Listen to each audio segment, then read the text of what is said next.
KIMT News 3, Iowa, Minnesota, together. This is KIMT. There are evacuations in the small North Iowa community. To complicate the situation, a blizzard is on the way. Here's a look at why this evacuation is happening. There's a fire at a facility known as Northwood Ag Products. There's a concern now because there are chemicals inside, including sulfuric acid. Those close to the situation tell KIMT News 3 the most toxic chemicals include herbicides and insecticides, which, if inhaled, can make people sick. Mercy Medical Center North Iowa tells us they have had 4 people walk into their facility because of this emergency situation. Now, as the news was breaking this morning, our reporters have been on top of the situation, and that includes KIMT News 3's Levi Ismail, who was the first on the scene. He joins us live with more in this developing and dangerous situation. Levi? Tyler, I'm right here on the corner of Highway 105 and Pheasant Avenue, and behind me, probably about a mile away, you can kind of vaguely see where firefighters and emergency crews are working on the fire. So far, no word yet of if the fire was contained. Not too long ago, we were still seeing streams of water from the fire hydrants and everything. The community is also moving people in nursing homes and even inmates. KIMT News 3's Amy Fleming talked to several people involved with that process, and she joins us now with more from Studio 3. Amy? Thank you very much, Tyler. I did speak with a Worth County dispatcher who told me that a lot of people are being evacuated, of course, and specifically I talked to her about the jail. Where are they taking the inmates? KIMT's Amy Fatowski joins us now live from our newsroom. Amy, tell us what you can about Northwood Ag Products itself. Well, Tyler, we've made several calls trying to get more details about the specific types of chemicals involved in the fire. Here's what we know so far. Right now, Josh, so what are you seeing? Yeah, really, nothing has gotten better. It's only getting worse. Not so much that heavy wet snow, but the fine ice crystals, the ice pellets really coming down, those winds picking up. So really pelting me right in the face, and really this is only going to continue as the winds continue to pick up. A man who was accused of killing his father finds out where he might go next after a near month-long evaluation. It's been more than a month since Thomas Barlas Jr. was found not guilty of murder by reason of insanity. He was then taken to the Iowa Medical Classification Center in Oakdale for an evaluation. And they acted on them. Now, what Dr. Rogers wants us to understand is that people with a legitimate psychosis, hallucinations, they're hearing voices, they're living in a different reality, but they are fully living in it. They're experiencing it and acting on it. Think of it like this. If you were being chased down by a car and all you knew was it was real, you would jump out of the way. But no matter how real that car is to you, if you were hallucinating the whole thing, everyone around you, if you jump, you're jumping at nothing. One of those events is the first Wind Down Wednesday of the year in Albert Lee. KIMT News 3's Jaron Rennie just happens to be there and joins us now with more. Jaron, how's everything going there?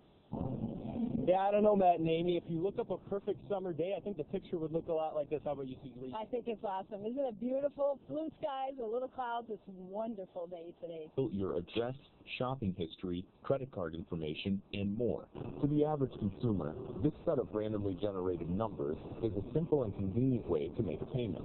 But what most people don't realize is that it's also a part of your identity. According to IDTheftCenter.org, since September of 2014, 521 major businesses have been hacked. Put that into context. Regular size ball, regular size 4-inch hole, fits in there pretty well. But with 15 inches, check this out. A hole that size would actually be so big it would fit this, a basketball through it, making shots in the green easier. And I just made that look. You can solve that with this. Have a synthesizer. I'm trying to do that. It's a treadmill desk.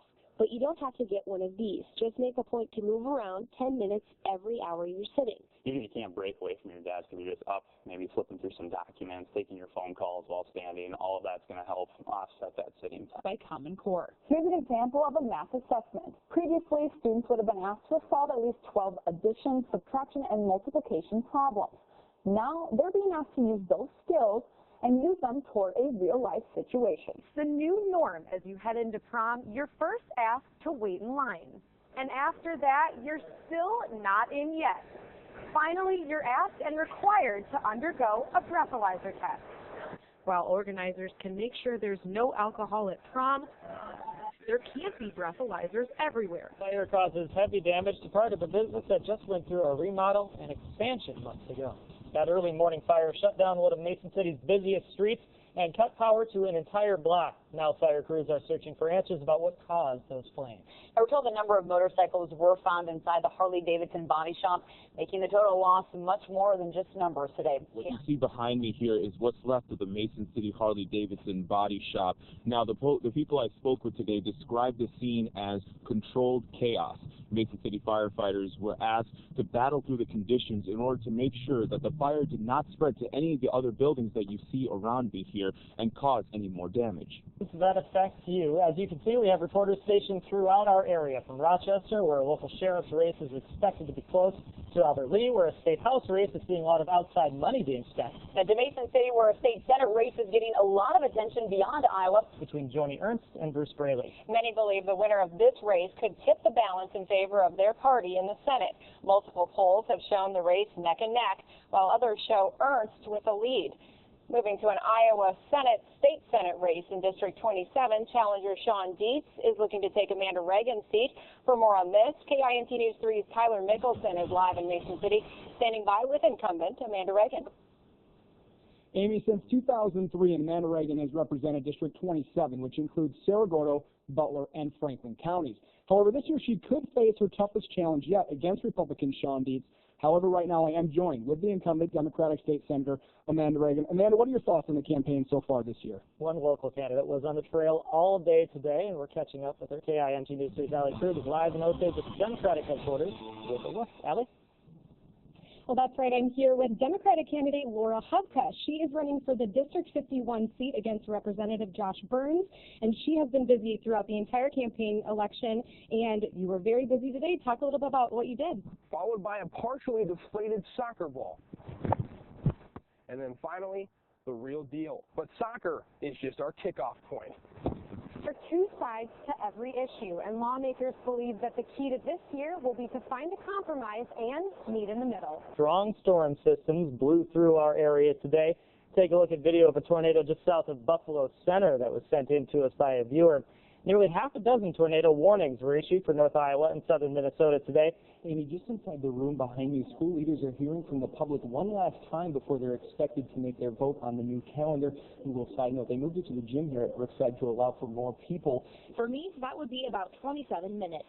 You can run either on the track or a treadmill. Next, mashed potatoes and gravy. Those come in at 300 calories. So it will take a whopping 60 sets of 10 burpees to burn it off. Something that's definitely at the bottom of my favorites list. In the people's standpoint down in Cuba. How you doing? Very well. Just very happy with the news, man. Well, about time.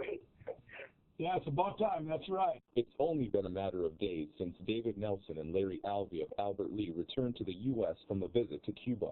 And now more than ever, they're itching for the chance to go back. If I could have been there yesterday instead of a week ago, how cool would that have been? As travel agents, these two have been all over the world, and they hope that soon others will be able to enjoy the country as well, maybe one day as tourists.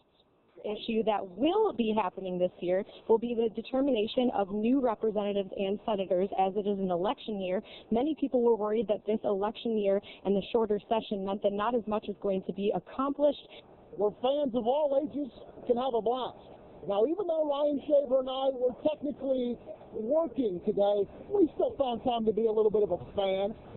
But our turn also at FanFest. That includes getting off our feet for a little bit, putting our faces into a Twins poster, posing with Kent Herbeck, diving our way into home. Yes, Ryan was safe. Tom Kelly agrees. It's a good thing we can pose for pictures and slides because our batting stance needs some work. FanFest is a must-see event for baseball fans of all ages. Now, Ryan joins me live from outside the park. And Ryan, when we're at FanFest today, you got a chance to meet one of your all-time favorite players. Yeah, I grew up watching Jock Jones make some pretty amazing catches out in left field. And we're back at the Freeborn County Fair. It's time for fun with Frederick and Fleming, and got a nice audience. We do have an audience today. They see a little bit about what we're doing, and maybe we're going to do some fun with liquid nitrogen. And you too, Raquel, you're going to be included in this.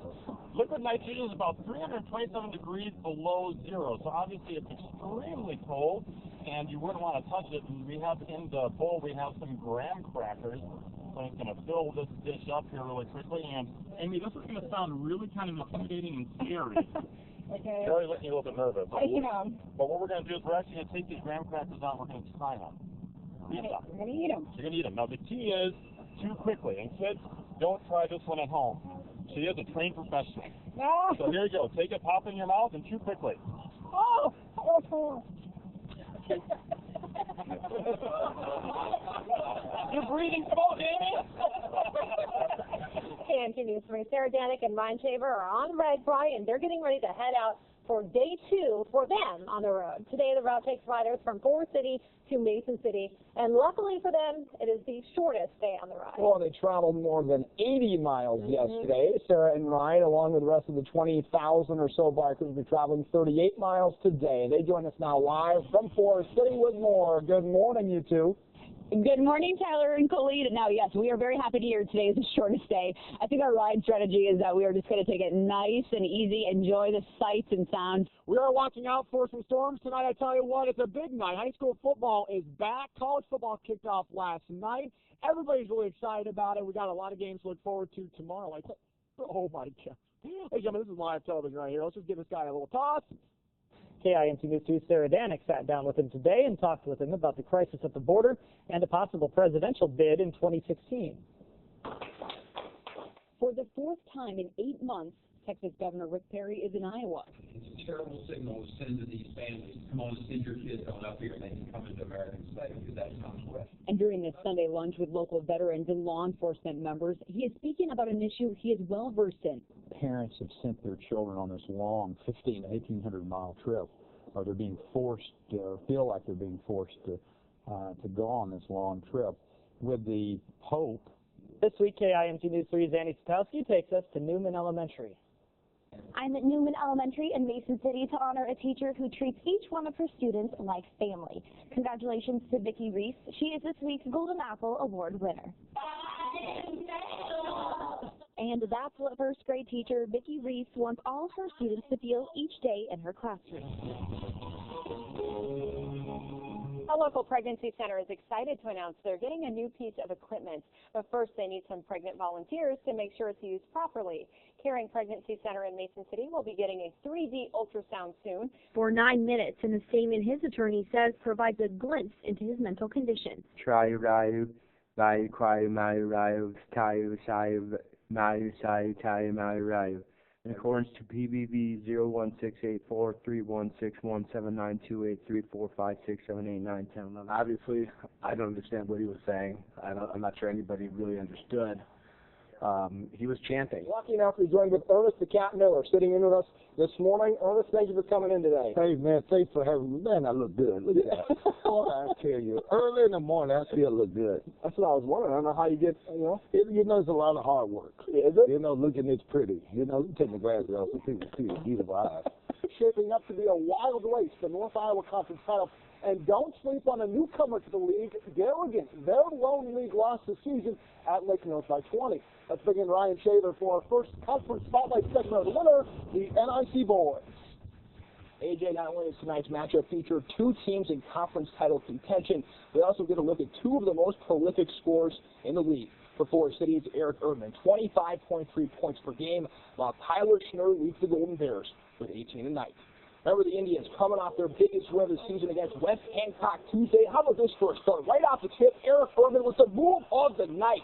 That isn't just watch it, but watch the answer here. Gibson. For some stormy weather, Chief Meteorologist Adam Frederick is in the Storm Team 3 forecast center. It's starting to look a little bit gloomy out there in our area, and sounds like others are already getting some rain, right? Yeah, we're already seeing a little bit of some rain across parts of North Iowa and southern Minnesota. Jeremy, I know you had a question for him. Yeah, how do you keep things fresh year to year, new ideas, and why'd you come up with this idea with the 4 different cheese curd flavors? It's a unique, different twist on things where we made the divider in the bucket so you could separate all the cheese curds. And Pumpkins are often hard to find in stores, so the Petersons painted their own with a can of teal spray paint. She says this year they're handing out fake tattoos and stickers, as well as allergy-free candy to make sure everyone who comes to their home is safe. Colleen and Tyler? Thank you very much, Katie. Smarties are delicious. They're my favorites, too. Absolutely. The Steel Pumpkin Project is a campaign by the Food Allergy Research and Education Organization. Their goal is